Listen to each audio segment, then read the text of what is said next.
ఉషోదయం ప్రేమించు కాపరి ఉషా కిరణాలు ఉదయకాలపు వాక్య ధ్యానంకు మిమ్మల్ని ఆహ్వానిస్తున్నాం. ప్రార్థన. మమ్మల్ని మిక్కిలిగా ప్రేమిస్తున్న పరలోకపు తండ్రి, ఈ ఉదయకాల సమయానికై వందనములు స్తోత్రములు చెల్లించుకుంటున్నాం. ప్రభువా, మమ్మల్ని ప్రేమించి మరి ఒక దినమును అనుగ్రహించిన నీ కృప కొరకు వందనాలు.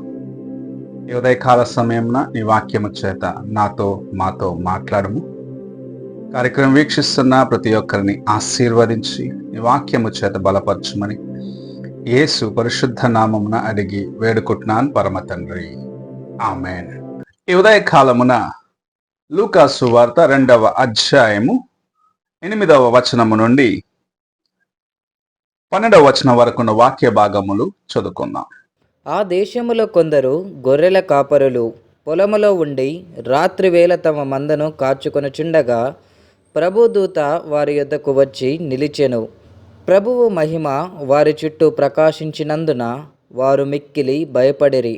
అయితే ఆ దూత భయపడకుడి, ఇదిగో ప్రజలందరికీ కలుగబోవు మహా సంతోషకరమైన సువర్తమానమును నేను మీకు తెలియజేయుచున్నాను.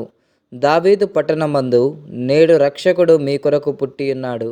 ఈయన ప్రభువైన క్రీస్తు. దానికిదే మీ కానవాలు. ఒక శిశువు పొత్తి గుడ్డలతో చుట్టబడి ఒక తొట్టిలో పండుకొని ఉండుట మీరు చూచెదరని వారితో చెప్పెను. మనము చదివిన వాక్య భాగములో రాత్రి వేళ కొంతమంది గొర్రెల కాపరులు తమ మందలను మేర్చుకుంటుంటే దేవుని దూత వారి మధ్యలో ప్రత్యక్షమై లోకమంతటికి కలుగనయ్యున్న శుభవర్తమానము మీకు తెలపనై ఉన్నానని చెప్పటం చూడగలము. మెలకువగా ఉండటములో ఉన్న ఆశీర్వాదమును ఇక్కడ మనం చూడగలము. వారు మెలకువతో తమ గొర్రెలను కాచుకుంటున్నారు. తోడేలు రావచ్చు, ఎలుగుబంట్లు రావచ్చు, ఇంకా ఏదైనా క్రూర మృగము వచ్చి వారి గొర్రెల పైన వారి మందల పైన దాడి చేయవచ్చు అని రాత్రి వేళలో చలి మధ్యలో వాన వచ్చినను సరే, ఎటువంటి పరిస్థితి అయినను సరే వారు మెలకువతో తమ మందలను కాచుకుంటూ ఉంటారు.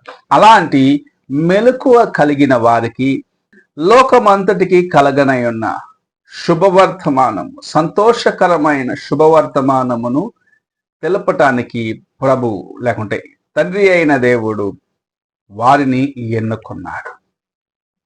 ఈ ఉదయకాలమున నీవు నేను మెలకువగా ఉన్న ఎడల నీకు ఇవ్వబడిన కార్యములు, నీకు ఇవ్వబడిన పని జాగ్రత్తగా చేయొచ్చు.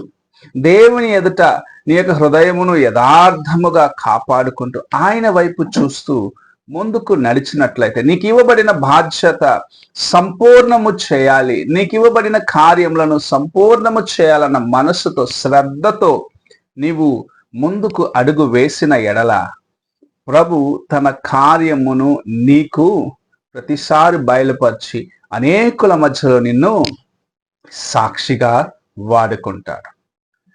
అనేకుల మధ్యలో తన యొక్క వాక్యమును ప్రకటించడానికి, తన నామమును బట్టి అనేకులను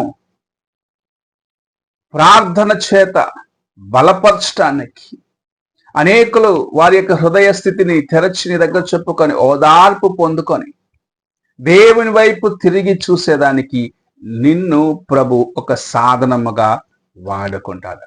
దానికి ప్రభు నీ ఎదుట నుండి ఎదురు చూస్తున్న కార్యము మెలకువతో ఉండే ఒక మనసు.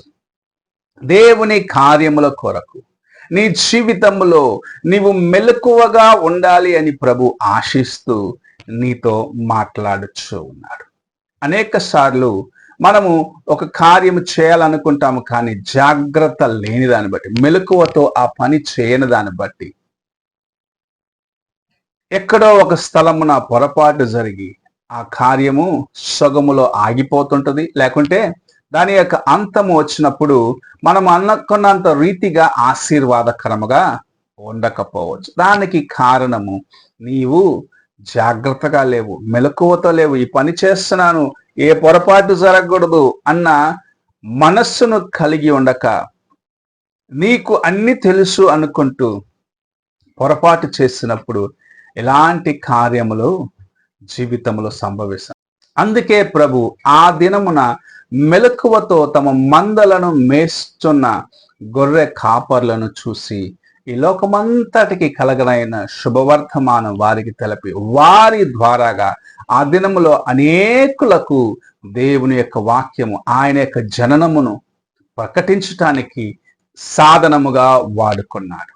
ఈ ఉదయ కాలమున నీవు కూడా అలాంటి మనస్సు కలిగి ఉన్నట్లయితే ఆయన రక్షణను గురించి, ఆయనలో ఉన్న విడుదలను గురించి అనేకులకు తెలియపరచడానికి ప్రభువు నిన్ను సాధనముగా వాడుకోవాలని ఆశిస్తున్నాడు. ఈ ఉదయ కాలమున నీవు నీ హృదయమును దేవుని ముందు ఎలా కాపాడుకుంటున్నావు, ఎంత జాగ్రత్తతో నడుచుకుంటున్నావు, మెలకువ కలిగిన జీవితమును కలిగి ఉన్నావా అని నీవు పరీక్షించుకో. ప్రార్థన చేసుకున్నావు. మమ్మల్ని మిక్కిలిగా ప్రేమిస్తున్న పరలోకపు తండ్రి, ఈ ఉదయకాల సమయానికై వందనములు స్తోత్రములు చెల్లించుకుంటున్నాం. మమ్మల్ని ప్రేమించి ఈ దినము అనుగ్రహించిన నీ వాక్యము కొరకు వందనాలు చెల్లించుకుంటున్నాం. మెలకువ కలిగి దేవా, మేము నడుచుకున్న ఎడల నీ ఆశీర్వాదములను మాకు కుమ్మరించాలని ఆశిస్తూ నీవు మాతో మాట్లాడుచున్న విధానాన్ని బట్టి వందనాలు చెల్లించుకుంటున్నాం.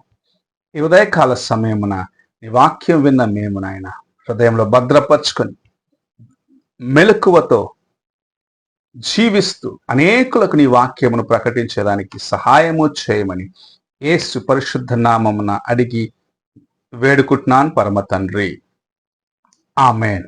తండ్రి అయిన దేవుని ప్రేమ, కుమారుడైన క్రీస్తు కృప, ఆదరణకర్తైన పరిశుద్ధాత్మ యొక్క సహవాసము ఎప్పుడును ఎల్లప్పుడూ తోడయుండి సదాకాలము నడిపించునుగాక. ఆమేన్.